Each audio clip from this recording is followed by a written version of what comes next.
And now I'm very happy to welcome Noel Pearson to the stage.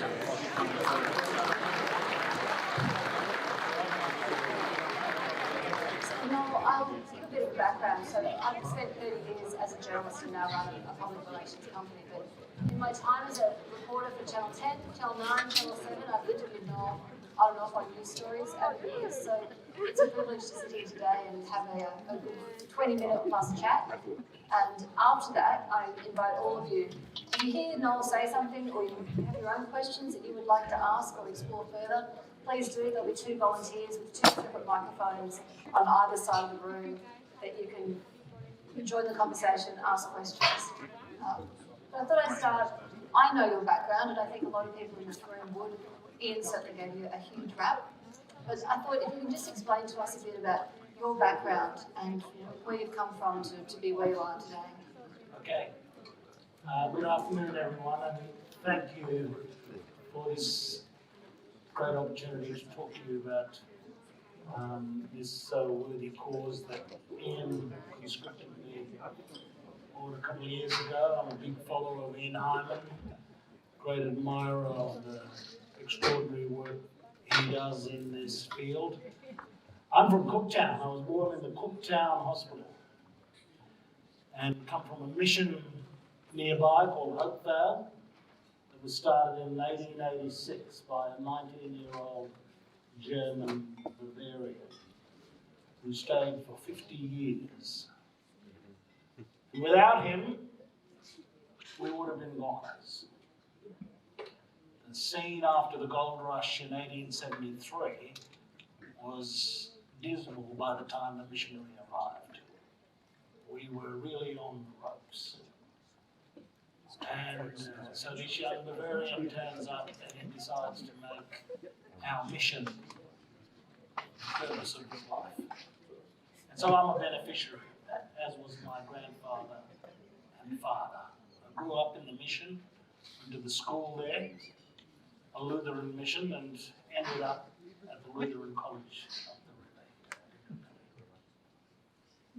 So I went from the kind of excluded underclass to enormous privilege, thanks to the education the Lutherans provided. And I've left many of my brethren behind in circumstances of poverty and disadvantage and ongoing exclusion from the economy. But so I've dedicated my life to trying to help them and other disadvantaged people take a fair place in the country. My father told me when I was a young boy, the purpose of life is to serve God and to serve your fellow man. And it was a heavy load, that injunction, because it's never left me.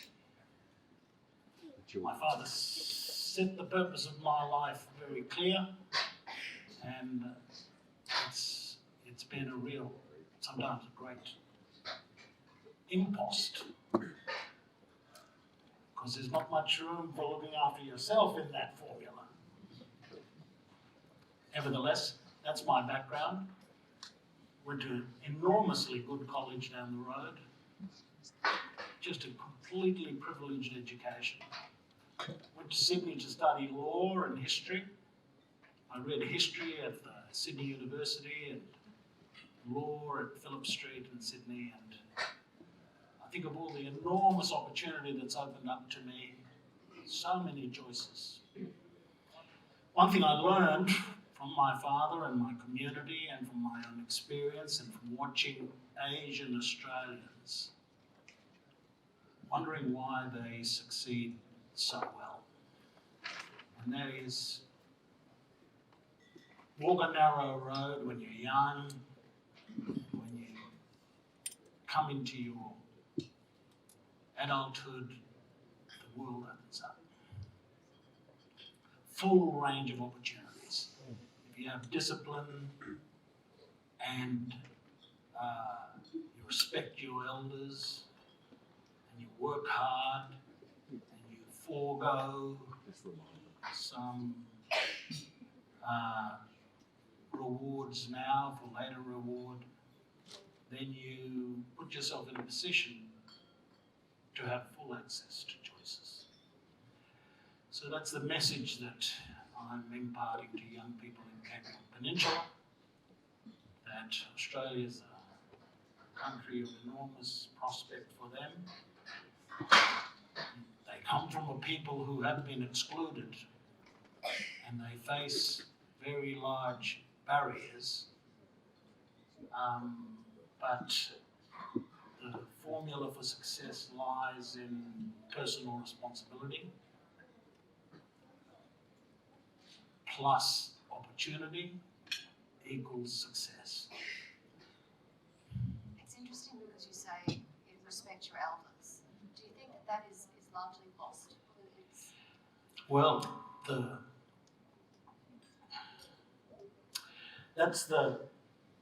so I worked on land rights for the first 10 years, and that's where we first met Leisa many years ago. But 10 years into my work, I started thinking about our social disaster. Why was it that the things that I felt were so much a strength in my life, why were they crumbling? And respect for elders, care of children, raging substance abuse, increasing numbers of people in juvenile detention, child protection, and incarceration. And I started to think about, well, what is the explanation of all of this? And of course, I have a very strong conviction that the advent of welfare has been a great unraveller of the social and cultural strength of my people. And we've been in this condition for about 50 years now, since 1970. And it's something that we have been on a journey for the last 20 years to tackle the problem of welfare dependency. We want our people to take an active place in the economy and the society. And we believe that as long as we live in a condition of dependency and passivity, we're never going to get on top of our social problems. But the business of turning that ship around, the ship of welfare dependency, and getting that to turn around is a very large business. The biggest challenge we have is with the wider society, strangely enough. I could convince my people to come with me on a turned boat, but we also have to convince the wider Australian community. And that's a battle. Why? Because the left and right are both got different positions on it. Sometimes the right think we're hopeless and useless and we shouldn't care about those people. They're a bit harsh, the right. But then the left look at us and say, well, you're victims. You don't need to do anything. You're entitled. In fact, stay powerless, stay miserable, and that's a condemnation of the bad people on the other side. So we're trapped in this situation where, in many ways, the right are correct. Victimhood is a curse. It doesn't. How do you fix that balance? Well, that's right. And but that sense of victimhood is encouraged by the political left. It's compounded by our supporters. The people who say they support us are the people who encourage a mentality of dependency. And my journey over the last 20 years, Leisa, has been a journey of trying to say to people on the left, well, actually, I think our people deserve something better than welfare. Who wants welfare? Welfare is actually a smaller bite of the cake. What I want for my people is a larger, fairer slice of the cake. A good income. Our people want better material lives like everybody else. They want better things for their children. So we're caught in this dilemma between our supporters, who actually are the people who propose policies that are so detrimental to us, and those who seem harsh, but whose policies are actually. So I have this rule of thumb. Whatever the progressives say you should do, try to do approximately the opposite. I think about policy all the time. And that's my formula. It almost invariably works. If our supporters from West End say do this, I try to find do that. I think that getting government to seriously address the situation of disadvantaged people. Liz, I want to tell you about 2017. The Productivity Commission asked the question, what is inequality in Australia? What really is inequality? Put aside the rhetoric about enormous inequality and poverty and everything else. What is real? And the Productivity Commission said in the 2017 report, there's about 1 million people, 700,000 to 1 million people who are really in a situation of inequality. And nothing has ever been done to turn things around for them. So out of 25 whatever million, there's really 1 million people who are in a state of stagnation. And guess what? The people with disabilities, they're Aboriginal and Torres Strait Islander people, the people struggling with mental health problems and so on. And the inequality that they suffer is cyclical, and nobody's found a way of breaking them out of that condition. The battles that you face in advocacy and trying to get cut through are very similar, I think, to many people in this room. Either if you're in a business or if you're in the disability sector and you have to advocate or lobby government. So you've been doing it for decades. What's your advice? How do you progress your narrative? How do you progress the argument? I think, firstly, the formula is still right. People need to take personal responsibility. They need to be given opportunity so they can build the capabilities to lead a fulfilling life. But one of the opportunities that, so in Cape York, for example, in the communities that I work with, we actually have conditions on welfare. Nobody else in Australia has conditions on welfare. We do. We say parents have got to take personal responsibility for their children. They've got to send them to school. They've got to not neglect their children.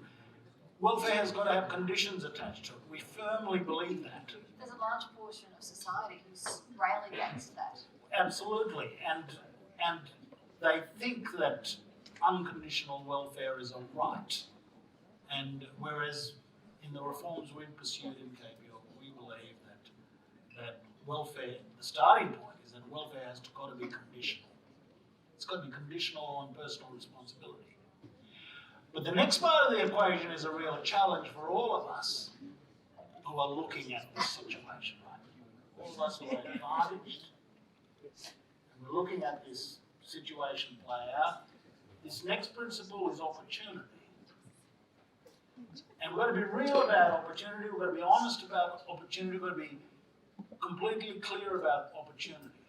and the opportunity that people, disadvantaged, disabled people, Aboriginal and Torres Strait Islander people, the bottom million, the opportunity they need is the opportunity of a job. Not the promise of a job, not the chance of a job, a job. Everybody that wants a job from the bottom million should have a job. But is that not the point? Is the fact of it's the wanting to have a job?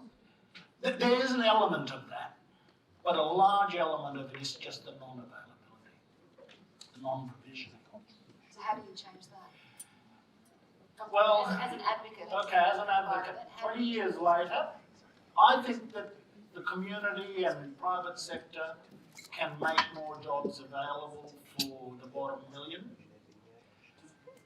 And you know, Godspeed to all of your efforts. Godspeed to all of your efforts in that direction. But underpinning all of that, and I'm telling you this after 20 years of working in the stony fields of disadvantage, I'm telling you, we need a job guarantee funded by government. The default position at the end of the day has got to be government funding for jobs for the bottom million. So what does that look like? That looks like a minimum wage provided for every person in that bottom category who wants a job. And we can afford it as a country. But they actually are out working. They're out working, and we need to create the jobs, the fulfilling jobs that people in the bottom million need. Our society can afford it. It is the most transformative thing we could ever do. We've not done anything. The Productivity Commission's told us there's nothing we have done to stop that miserable cycle for underclass Australians. And we can turn that around with a government job guarantee program.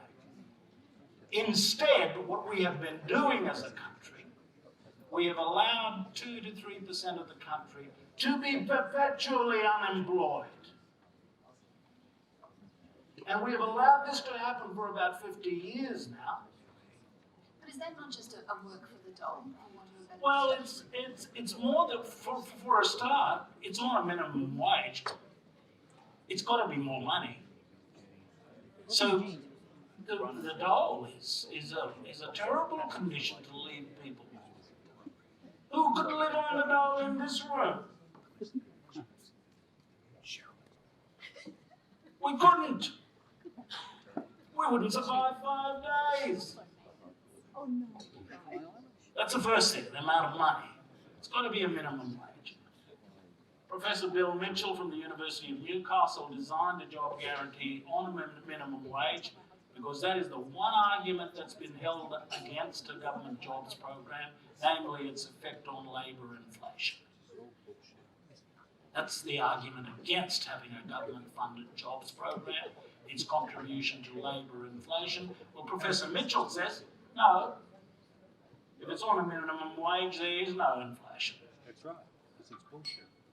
And, of course, a desirable outcome for everybody that's working for income rather than sitting passive at home with their lives and their soul unravelling. The enormous personal benefits and family benefits that flow, and the benefits for the children. I believe a job guarantee program will cast a new future for the children because they will have seen their parents, even in the most modest productive work. The return they get from seeing their parents undertaking modest productive work will be a boon for the next generation. You've been advocating now, as you say, 20 years. Do you get to a point where, and I'm sure some people in this room who've had to go and argue a case to government and fight for policy change, do you get to a point where you feel like I'm just banging my head against a brick wall? Yes. But for those of us who work with the bottom million, people in the disability sector, people working with Aboriginal and Torres Strait Islander people working with people with mental health challenges, I say to you, we have got to get the country to do the right thing by our people. We've got to be a country that says we have got a job for everybody that wants a job. And the foundation, the bottom rung in our system should be a minimum wage job guarantee program. That's got to be the starting point. And in a country that can afford it for a start, why aren't we doing it? That's what full employment should mean. Our Reserve Bank, for example, has a charter that says it's got to manage full employment, not 97%, not to leave 3% languishing for 50 years. The Reserve Bank charter says we're supposed to be managing an economy that produces full employment. But to get to full employment, you need cultural change, don't you? I think absolutely, and the cultural change is this. The cultural change is this. Well, when we have a job guarantee program, there should be no welfare. You know, there's a job available to everybody. Therefore, the rule is you don't have the choice of welfare. You have the choice of taking up an available job. It's a massive change of mindset for us as Australians. Because back in the day when we invented unemployment benefits, post-war, the only unemployed people were people moving between jobs. 6 weeks was the average time that people spent unemployed. They were literally looking for their next opportunity. So when you take this back to the community, what do they say? And then when you take this to the political class, what do they say? Well, as I say, the left are dedicated to the idea that people have a right to welfare. People have a right to be passive. And too many of us who understand the importance of a job, who would be prepared to allocate the budgets for a government job program, too many of us have accepted the idea that, well, if there's going to be jobs, they need to be generated by the private sector. They need to be real jobs. We're going to be. There's not enough jobs that are going to be generated like that. Not in Arukun, not in Oakvale, not in the western suburbs. Not enough jobs are going to be generated. We need government to underpin the provisioning of jobs for the most needy people in society. And pretty soon, once people build their capabilities, they're going to be looking for the next best opportunity. They won't want a minimum wage. They will want a real job in the private sector. And not only that, they'll have the skills and the work habits to be able to take those jobs. So the job guarantee won't be a permanent condition.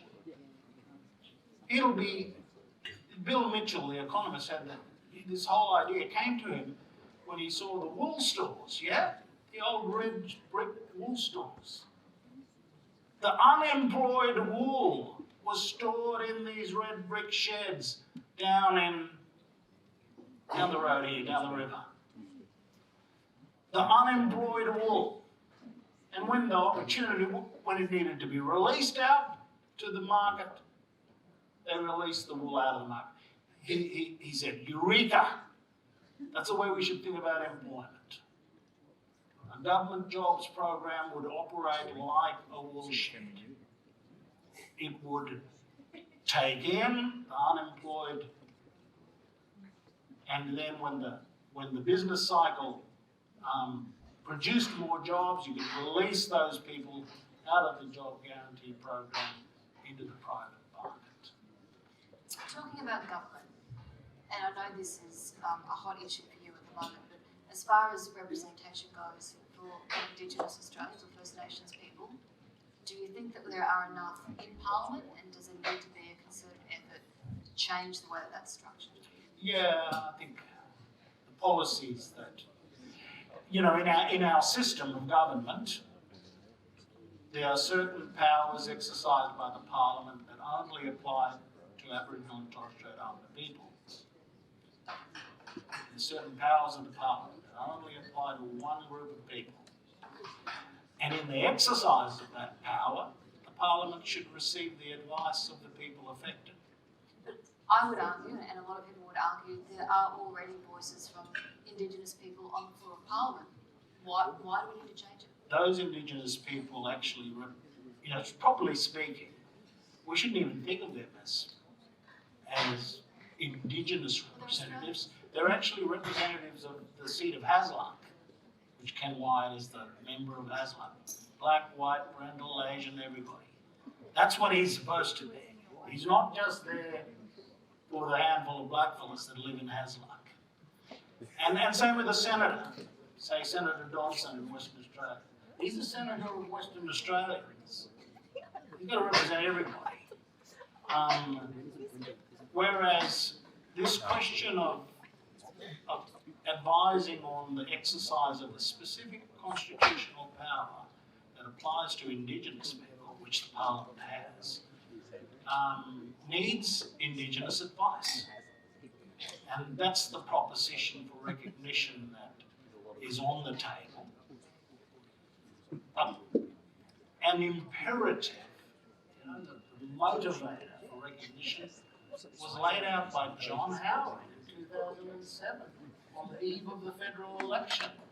It was John Howard who said we should amend our constitution to recognise Indigenous Australians.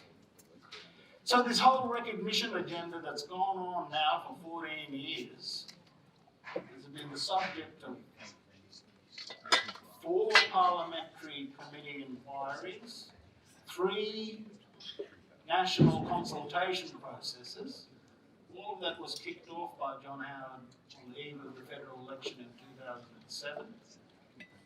He went to that election, his first speech, saying, within 18 months of my re-election, I will put a question to the Australian people to recognise Indigenous people in the Constitution. So this whole agenda is actually a conservative agenda. It was proposed by the country's most conservative Prime Minister in 2007. That's the truth of it. So do you think there should be a referendum? There should be a referendum. We should follow through on the 13 years of work that's been done. I don't think any public policy issue has been discussed for as long as this one. What policy issue has been discussed for 13 years before it's put to a vote? And we could go for another 13, I suppose. Do you have it in you for another 13? And we could go for another 250. But at some point we might put the question to the Australian people, and the polling shows that a majority of Australians would vote yes.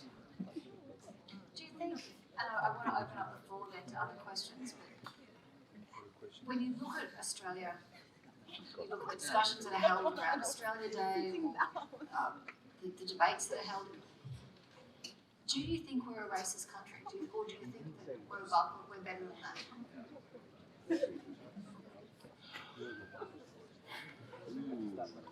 On the question of race, I watched the Adam Goods documentary, yeah?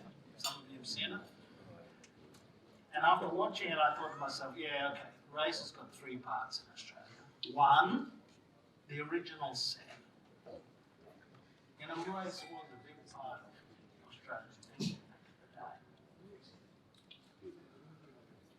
we were considered less than animals. We were considered the missing link.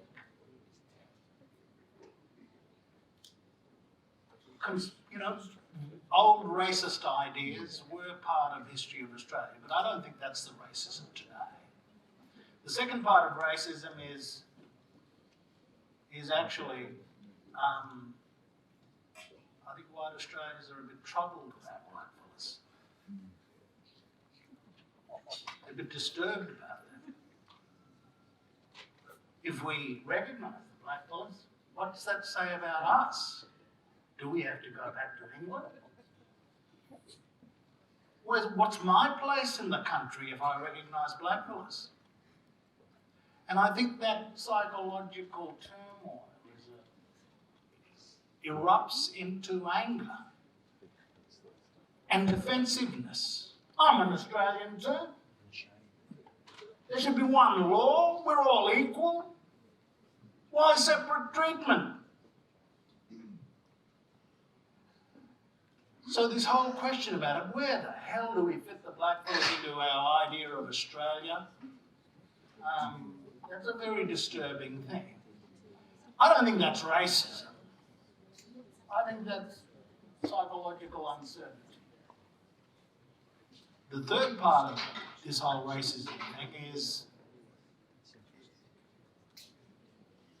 white tribe A versus white tribe B fighting over the blackfellas. And no one wins. You know, the progressives are fighting the conservatives over the blackfellas.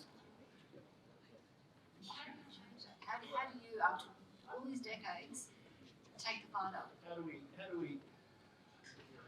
So, I think that, you know, I just don't buy the argument that the country's irredeemably racist. I think it's more complicated than that. And a lot of it has to do with this uncertainty about, okay, so where do the blackfellas... You have an idea of Australia. You have an idea of Australia, what it is, and who the Australian people are, yeah? You've got an idea about that. Now I ask you, so where do the blackfellas fit into that idea of Australia? And, you know, we haven't been taught by our leaders what the answer to that question is. We've never grown up with a very clear idea about what the answer to that question is. One answer is that we've got three stories in Australia. We've got an Indigenous story. It goes back 60,000 years. It's imprinted on the landscape. The country's foundations are Indigenous foundations. Second story, we've got institutions that came from Britain. Parliament, the rule of law, the English language. These institutions came from Britain and they are part of Australia. We have a British heritage. That's the second story. And the third story is that we've had this extraordinarily successful migrant history.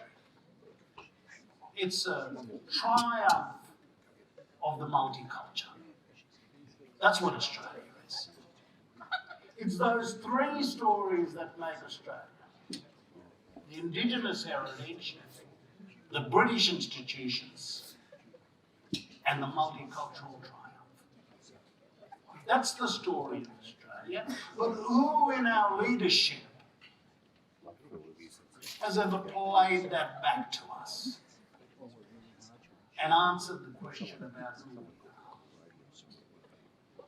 And it's a story of inclusion. It's not the repudiation of the British. It's not the denial of the Indigenous. It's a three-part story about who we are as Australians that might actually settle some of the conflict. And that's what we're trying to do with the Reconciliation Project.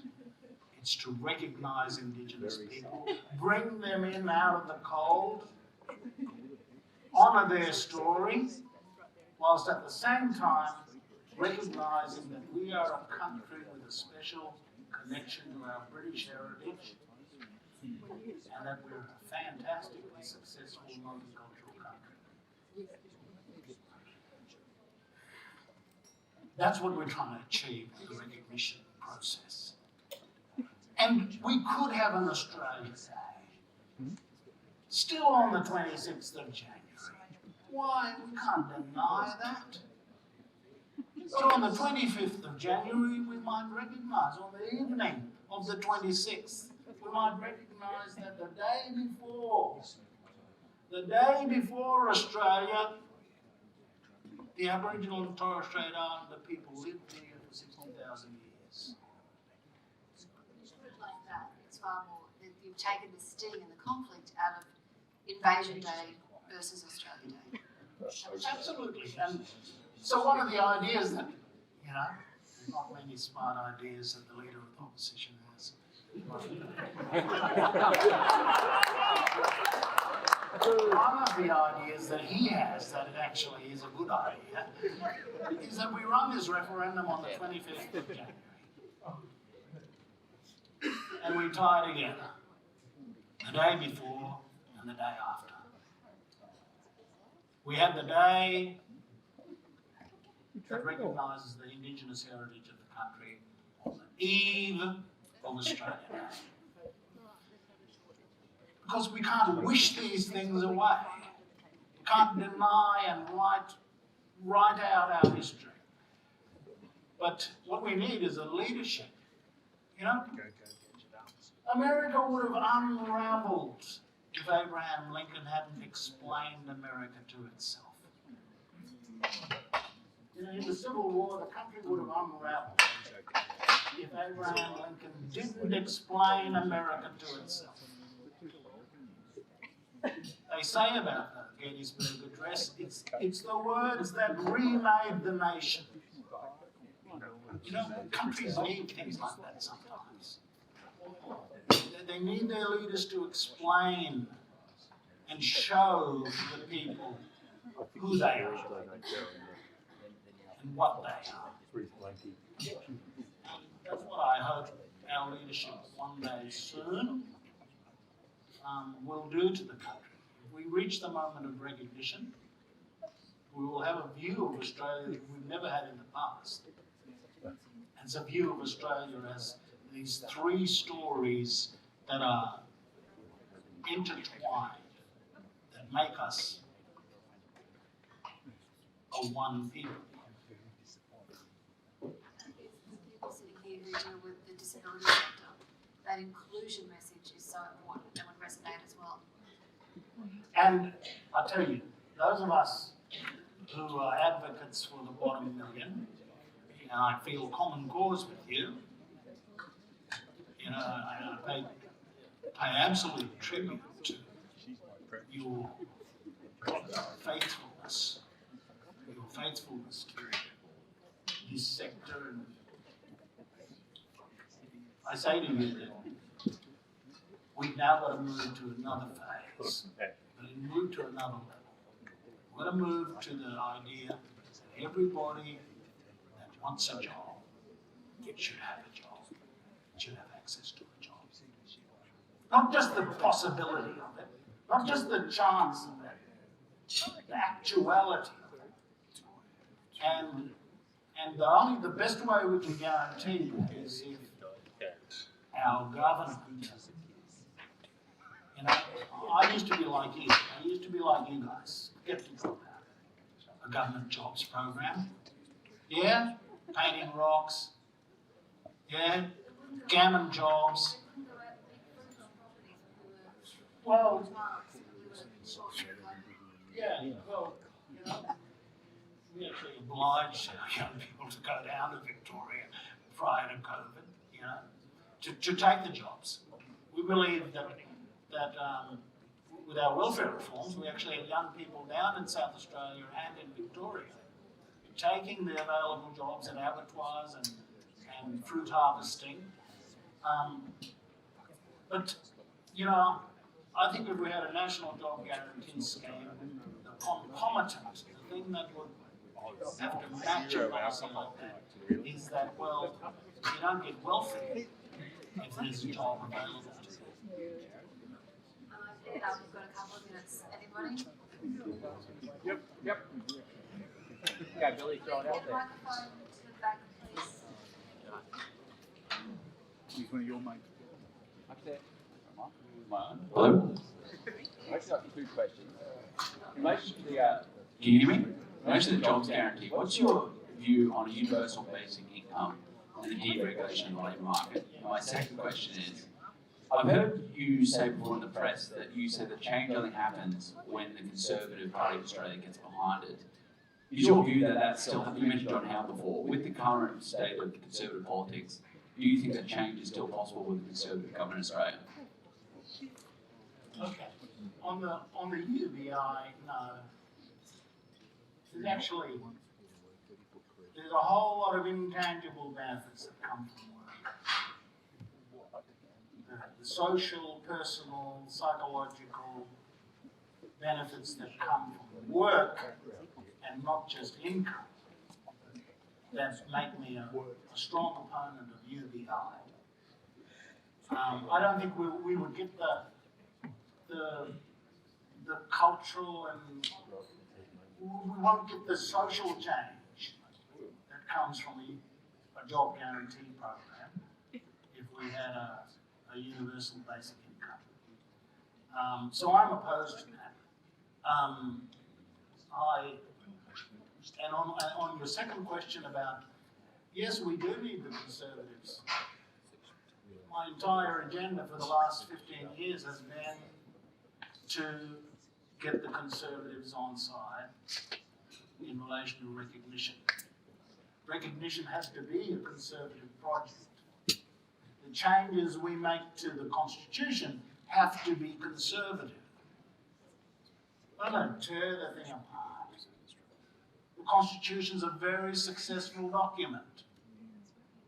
The amendment we need to make to it needs to be carefully considered. And we've been carefully considering this for 13 years now.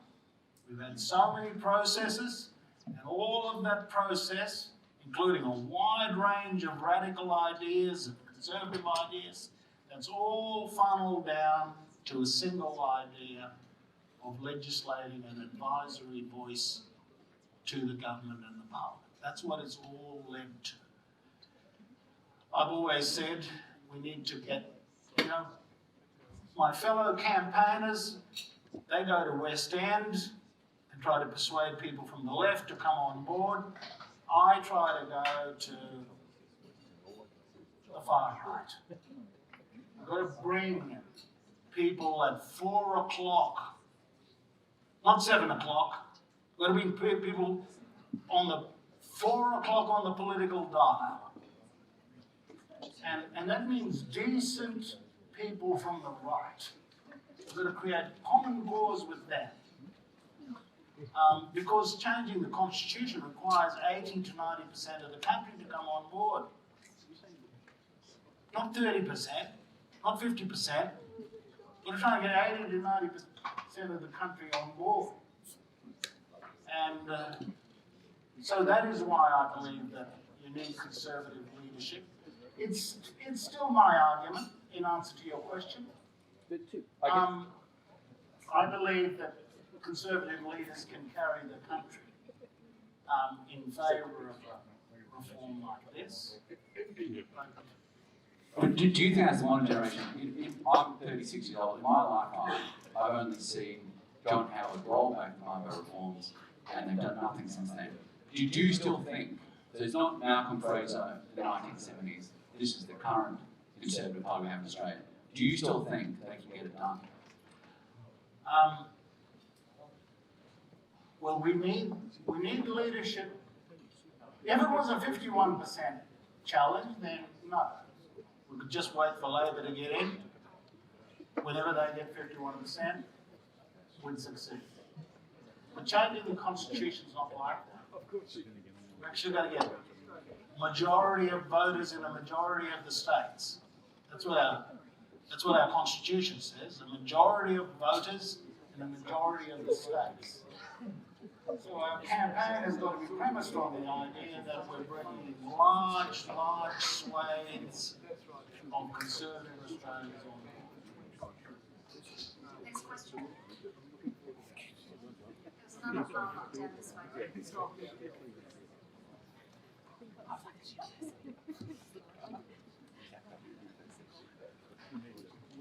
No, I don't know the answer to this. I'm a 52-year-old, obviously privileged, raised in Brisbane. With all of the land, you're involved in land rights for so long, there's a lot of this waiting for, let's call it the privileged whites to help Indigenous get up from where they are. Can you tell me where the funds from land rights have actually been challenged or channeled within the Indigenous communities to help their own up as well? Because I'm sure that the land right total funds raised and ongoing is a very large figure. So the biggest challenge to development is for the land rights phase to finish and for people to be then in a position to develop their land and to use it as an economic base.